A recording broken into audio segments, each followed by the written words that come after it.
నమస్తే అండి. నేను మీ అమలాని. అయామ్ వ్లాగ్స్‌కి స్వాగతం అండి. ఈరోజు పీతల పులుసు చేసుకుందామండి. ఒక హాఫ్ కేజీ పీతలు తెచ్చుకున్నాము. తెచ్చుకొని శుభ్రం చేసుకొని దానికి ఉప్పు, కారం రాసి పక్కన పెట్టుకున్నానండి. అది బాగా చేయడం అంతా పెట్టలేదు నేను. కడిగేసాక ఉప్పు, కారం రాసిందే చూపిస్తున్నాను. ఒక కప్పు ఉల్లిపాయ ముక్కలను మిక్సీలో వేసుకొని అందులోనే ఒక ఇంచు అల్లం ముక్క, వెల్లుల్లిపాయలు ఒక 6, 7 రెబ్బలండి, లవంగాలు ఒక 3, దాల్చిన ఒక 2 ఇంచీల ముక్క, ధనియాల పౌడర్ హాఫ్ టీ స్పూను, జీలకర్ర పావు టీ స్పూన్, జీలకర్ర పొడి పావు టీ స్పూన్ వేసుకొని మెత్తగా పేస్ట్ చేసుకోవాలండి. ఇప్పుడు ఒక మూకుడు తీసుకొని స్టవ్ మీద పెట్టుకొని దానిలో ఒక 3 స్పూన్లు ఆయిల్ వేసుకొని, ఆయిల్ కొంచెం వేడెక్కాక ఈ పేస్ట్ అందులో వేసి సిమ్లో పెట్టి బాగా వేయించుకోవాలండి. నెమ్మదిగా వేయించుకోవాలి, హైలో పెడితే మాడిపోతుంది. దగ్గరుండి వేయించుకోవాలండి. వేయించుకొని అది నూనె తేలే వరకు, అది నూనె వదిలేస్తుంది, నూనె వదిలేసే వరకు వేయించుకోవాలి.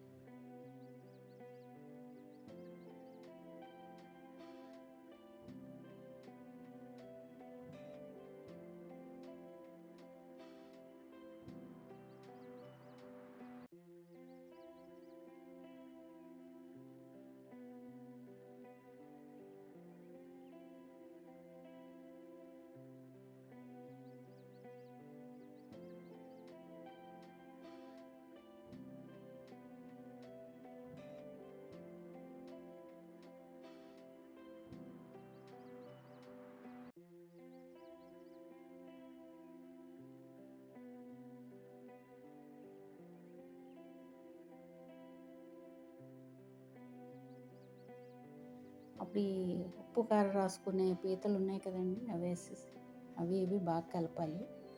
కలిపి చింతపండు, చిన్న నిమ్మకాయ సైజ్ చింతపండు నానబెట్టుకొని ఆ పులుసు తీసి వేసుకోవాలండి అందులో.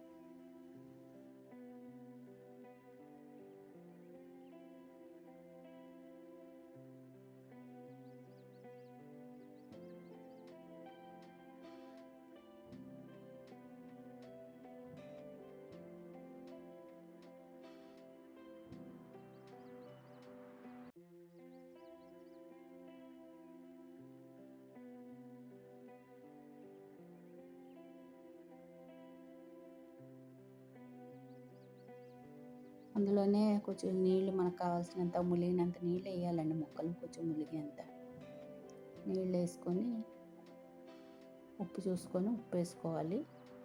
బాగా ఉడకాలి. కొంచెం మూత పెట్టుకొని సిమ్లో పెట్టుకుంటే దగ్గరికి అవుతుంది.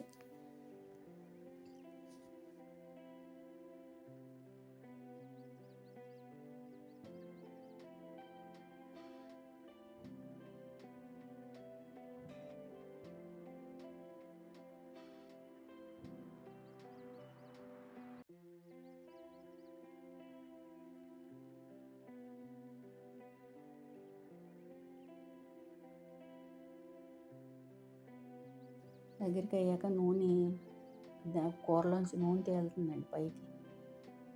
అంతవరకు ఉంచుకుంటే దగ్గర పడుతుంది. చల్లారాక మరీ దగ్గరికి అయిపోద్ది, కొంచెం చూసుకోండి.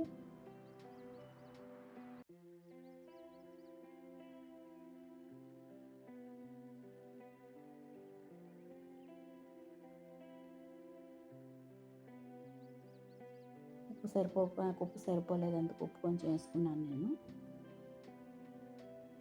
అంతేనండి. చూసారా ఎంత ఈజీగా అయిపోయిందో. తక్కువ ఐటమ్స్ తోటి చాలా టేస్టీగా చేసుకోవచ్చు. చాలా బాగా వచ్చిందండి.